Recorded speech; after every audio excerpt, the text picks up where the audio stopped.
Ok, segundo bloco desse programa Urbanidades, de número 49, ou seja, você tem 49 razões para ver os programas Urbanidades no site www.programaurbanidades.com.br. No primeiro bloco, a gente, batendo um papo com a professora Lídia e com o professor Reinaldo, falamos um pouco da situação e do contexto em que acontece o que nós vamos chamar de golpe, definitivamente, esquece a palavra revolução. Agora, acontece um segundo momento em que o governo, para se legitimar nessa posição golpista, começa a perseguir aqueles que apoiavam o governo do Jango. É isso, né?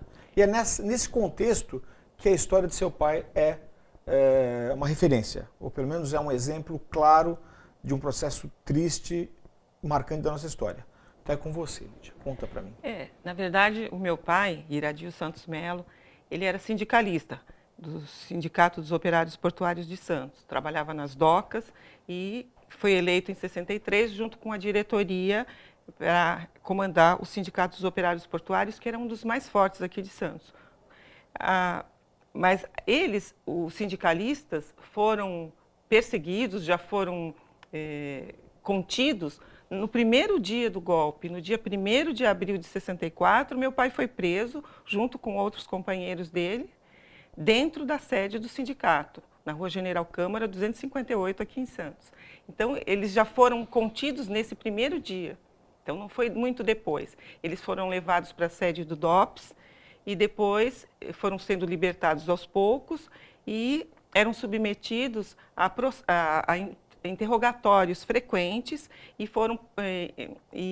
foi aberto um processo, um inquérito investigativo.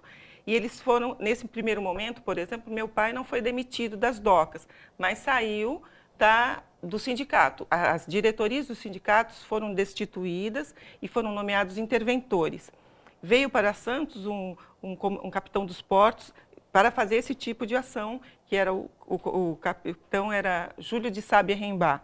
E junto com ele, depois, assim, em abril, já mais para o final de abril, 23 de abril, chegou a Santos o navio Raul Soares, que serviu de presídio político até final de outubro e foi levado embora no dia 2 de novembro. Fala um pouco sobre esse navio, porque ele ficava aqui na Bahia. Ele ficava, não, na Bahia não, ele ficava aqui no canal do estuário, em frente à Ilha Barnabé, mas não atracado no porto, ficou no meio, ficou ancorado na frente, diante do porto, na direção de onde fica a Estação das Barcas, que fazem a travessia entre Santos e Vicente de Carvalho. Ele ficou ali e ali foram presos sindicalistas, estudantes, jornalistas, militares também, os militares que foram depostos das suas funções, que foram muitos. No primeiro dia também, milhares de funcionários públicos foram destituídos das suas funções. E também nós tivemos aqui no Porto alguns cientistas que eram professores da USP, eu entrevistei alguns deles, que ficaram presos também aqui. Então, não eram só santistas, não, eram pessoas de várias partes do país que ficaram presas aqui no Raul Soares. Porque, no primeiro momento, eles foram levados para o DOPS, que é onde é o Palácio da Polícia, depois eles foram levados para o Raul Soares. E nesse momento, lá dentro do navio, eu cheguei a ir visitar meu pai nesse navio, eu tinha 6 anos de idade. Eu queria só pontuar, né, que a gente já conversou um pouco sobre isso em outras ocasiões, né? A posição do navio colocada ali era intencional, em termos de mostrar... sim, era um símbolo. Era um símbolo dessa... Ficou sendo um símbolo porque Santos, a produtividade de Santos estava muito ligada ao porto. Então, o navio era o símbolo do sustento. A maioria da população ou trabalhava no porto ou trabalhava na refinaria, em Cubatão. Então, muitas famílias eram sustentadas desse trabalho. Então, tinham a ligação com o navio, Então, o navio era a produção, era o sustento. A partir desse momento, o navio passa a simbolizar a repressão. Então, as pessoas do porto, elas podiam ver o navio como uma forma de ameaça também. Quanto tempo seu pai ficou preso? Meu pai ficou uns 2 meses lá preso, mas outras pessoas ficaram desde quando o navio veio até quando ele foi embora. Então, teve gente que ficou todo esse período, de abril a outubro, ficou presa lá. Então, assim, era variável. As pessoas, alguns ficavam presos, e eram soltos, outros ficaram mais tempo, enfim, isso era variável. Tá. Lídia, então, essa história do Raul Soares, ela está retratada nesse teu livro. Fala para mim o que foi esse livro.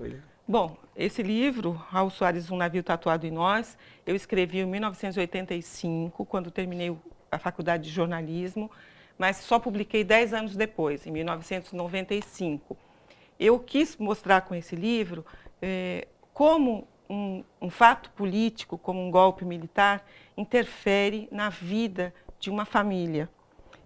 Então, eu fiz esse livro dividido em duas partes. Uma parte centrada no meu ponto de vista e o outro no ponto de vista do meu pai. Então, ele que conta a história. Eu não ouvi outras pessoas. Eu fiz pesquisa, mas para referendar a minha memória. Então, as coisas que eu me lembrava da época, eu pesquisei para ver se a minha memória não estava me sabotando, né?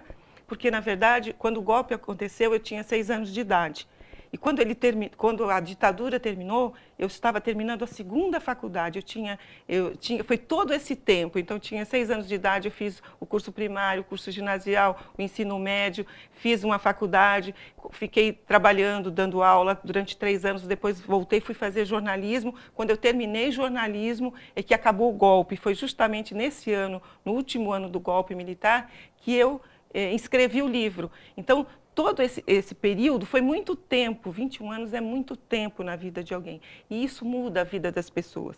Desde o dia 1º de 64, 1º de abril de 64, até o final, a nossa família teve uma consequência, sofreu uma consequência desse golpe. E isso você não encontra em livro de história, você não encontra em documentos, só se as pessoas fizerem os seus depoimentos. Então, foi isso que eu quis fazer. Eu mostrei como, claro, tudo isso inserido dentro de um contexto. Eu falo de outras coisas que acontecem no Brasil, em Santos, mas eu também mostro como uma família é atingida por um golpe militar. E eu contei a minha visão de ter ido visitar esse navio como uma criança, mas eu me lembrava, isso não dá para esquecer. Esse é o fato mais marcante.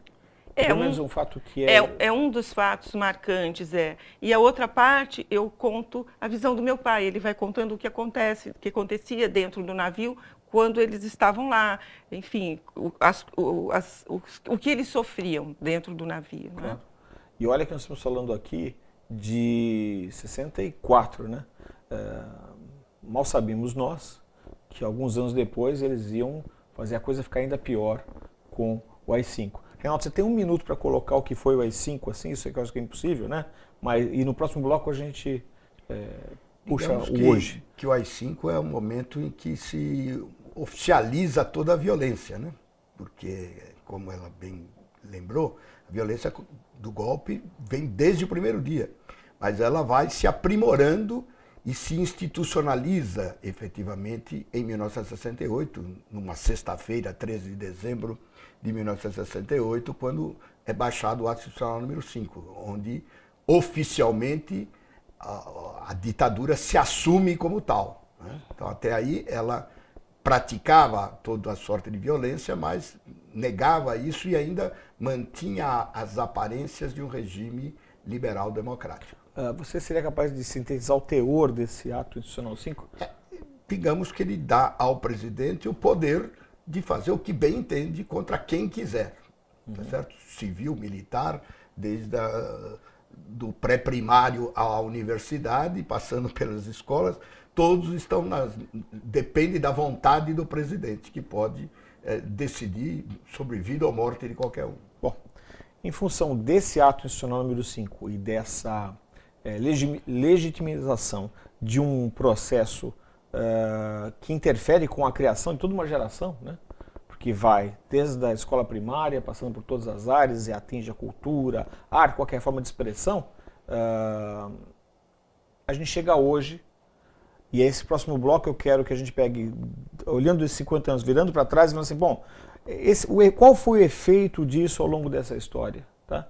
É lógico que existem algumas tentativas depois da abertura com as diretas e outros momentos marcantes, mas eu quero rever e fechar esse programa mostrando hoje se a gente superou aquele momento. A gente volta daqui a um minuto para falar sobre isso.